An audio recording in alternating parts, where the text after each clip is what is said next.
आज हम dimensional analysis का थर्ड यूज करने जा रहे हैं। It is used to set up the relation between different physical quantities involved in a physical phenomena. इसका सिंपल सा मतलब ये होता है कि जब आपके पास डिफरेंट टाइप्स की फिजिकल क्वांटिटीज अवेलेबल हैं और आप इन में से किन्हीं फिजिकल क्वांटिटीज के बीच एक रिलेशन सेटअप कर देते हैं तो एक फिजिकल रिलेशन बनता है। तो डायमेंशनल एनालिसिस का यूज करके हम डिफरेंट फिजिकल क्वांटिटीज के बीच एक रिलेशन सेटअप करके एक फिजिकल रिलेशन बना सकते हैं। तो लीजिए एक क्वेश्चन है, इसकी हेल्प से हम सिंपल स्टेप्स यूज करके डायमेंशनल एनालिसिस का यूज करके एक रिलेशन सेटअप करेंगे।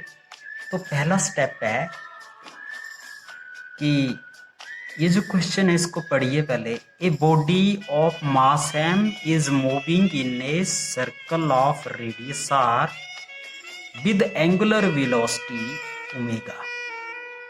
W means omega. Find an expression for the centripetal force F acting on it using method of dimensional analysis।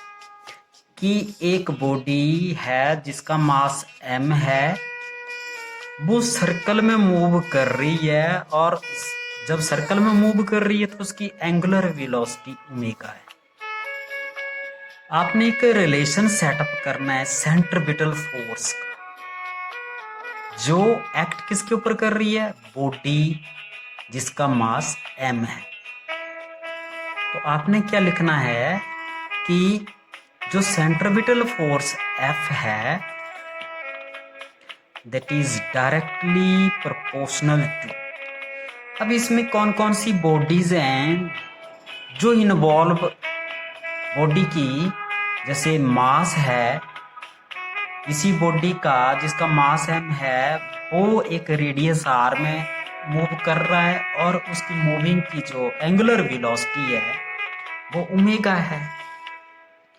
तो मेरे पास तीन फिजिकल क्वांटिटीज मिल रही हैं। पहले m, मैं लिख दूंगा F is directly proportional to. दूसरी जो क्वांटिटी आपकी वो r है और तीसरी ओमेगा। पहला स्टेप होगा कि ये जो जितनी भी फिजिकल क्वांटिटीज हैं इनको लिख दीजिए और वो किसके ऊपर डिपेंड करती हैं? फोर्स के। इसलिए प्रोपोर्शनलिटी लगाया है। F is directly proportional to m r omega. अब मुझे इनके डायमेंशंस नहीं है पता, तो मैं क्या अपनी तरफ से कंसीडर कर लूंगा A, इसको B, इसको C। अब जितनी भी फिजिकल क्वांटिटीज हैं उनके मैं डायमेंशनल फार्मूला लिखूंगा। सबसे पहले डायमेंशनल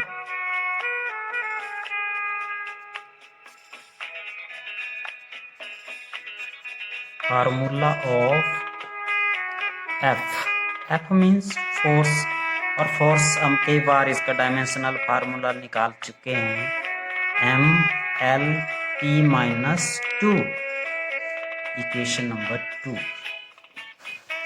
उसके आगे आता है dimensional formula of m means mass, mass means m1, L 0, T 0, equation number 3। Dimensional formula of, उसके बाद आता है R लिख देंगे। R को डिस्टेंस से मेजर करते हैं। M इसमें 0 होगा, L 1 होगा, T 0। ये इक्वेशन आ गई थर्ड। इसके बाद fourth, it's the equation number 4। इसके बाद बच गया और angular velocity that is omega.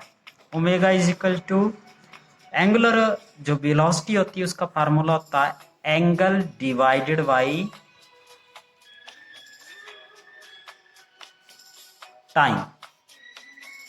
Angle divided by time. Angle कि जो डायमेंशनल फार्मूला है इन टर्म्स ऑफ एमएलटी वो नहीं निकालते हैं हम, नहीं निकलता है इसका, तो टी बचता है तो ऊपर टी जाके -1 हो जाएगा तो इसमें आ जाएगा m0 L0 t-1।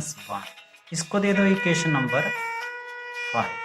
अब क्या करना है, put all these values of f, m, r and omega from equation number 2, 3, 4, 5 in equation number 1 इसमें पुट करना है। तो मैं क्या लिखूंगा, अगला स्टेप होगा मेरा put the values from equation 2, 3, 4, 5 in equation 1 we get।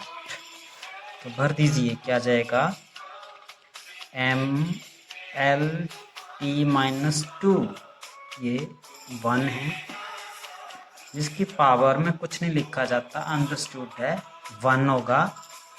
सबसे पहले है मास, तो मास का डायमेंशनल फार्मूला लिखा है आपने m1 L0 T0। ओके, दूसरा है R और इसकी पावर में लिखा है आपने A, तो ये A बाहर आ जाएगा।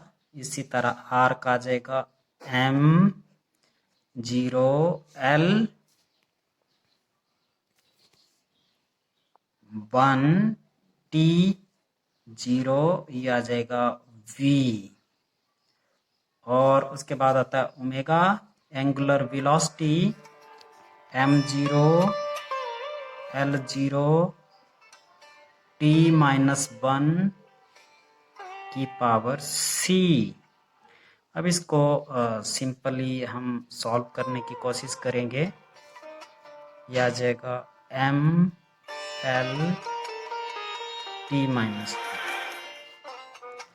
इज इक्वल टू, यहाँ पे m की पावर में a आ जाएगा, L0 T0 आ जाएगा और इसमें आ जाएगा m0 L, इसका v आ जाएगा 1 इधर, और इधर आ जाएगा m0 L0 t-c।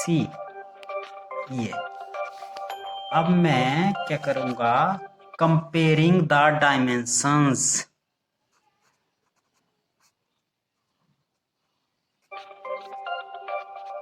Comparing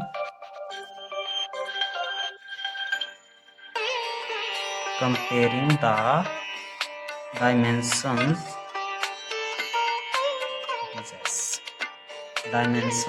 of m, L and T, we get, ये जो दोनों साइड्स हैं MLT दिख रहे हैं आपको, इनकी पावर्स दिख रही हैं, इनको आपने क्या करना है, कंपेयर करना है। दैट मीन्स कि जैसे मैंने M को कंपेयर किया, जब M को कंपेयर किया तो मैंने देखा M की पावर 1 है, तो मैं लिख दूंगा इधर M की पावर 1, और इस तरफ जाऊंगा M की पावर सारी लिखूंगा। M इधर कितना है, A is equal to A लिख दिया, ठीक है। अब उसके बाद दूसरा आ जाएगा, अब m इधर और 0 0 है, तो फर्स्ट ये आ गया।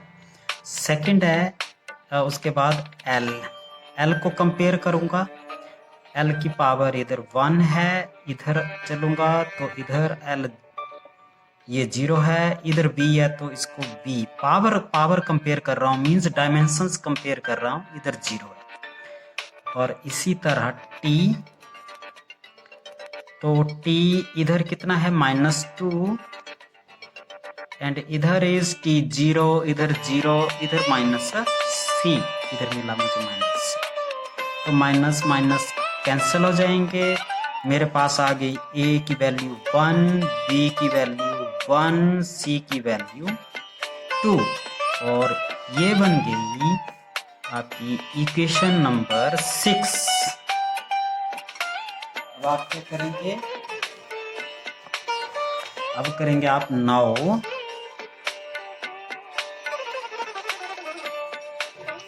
put the value of equation 6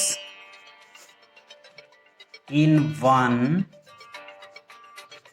we get, तो A1 है, B1 है, C2 है, इसको इक्वेशन नंबर 1 में भरना है इधर। तो हम जो हैं इस क्वेश्चन को इस तरह से कर सकते हैं, f की वैल्यू जो है इधर f directly proportional to m की पावर, देखिए इधर m की पावर a है और इधर a की वैल्यू आपने निकाली है 1, तो मैं यहाँ पे m की पावर 1 भर दूंगा। उसके आगे है r, और r की वैल्यू इधर देखिए, r की वैल्यू b है और b की वैल्यू आपके पास इधर आई है 1, तो मैं यहाँ पे 1 भर दूंगा। उसके आगे है ओमेगा, और ओमेगा को इस तरह से लिखते हैं, और ओमेगा की वैल्यू यहाँ पे लिखी है आपने c, और c जो आपके पास है 2, पॉजिटिव 2 है, वैल्यू 2, तो ये मैंने 2 लिख दिया, और मेरे पास एक फिजिकल रिलेशन सेटअप हो गया डिफरेंट फिजिकल क्वांटिटीज के बीच, और ये बन गया मेरे पास m r ठीक है। तो ये सेंट्रीपिटल फोर्स का जो फार्मूला है, अगले यूनिट्स में, नेक्स्ट कमिंग यूनिट्स आएंगी, उनमें हम इनको डिस्कस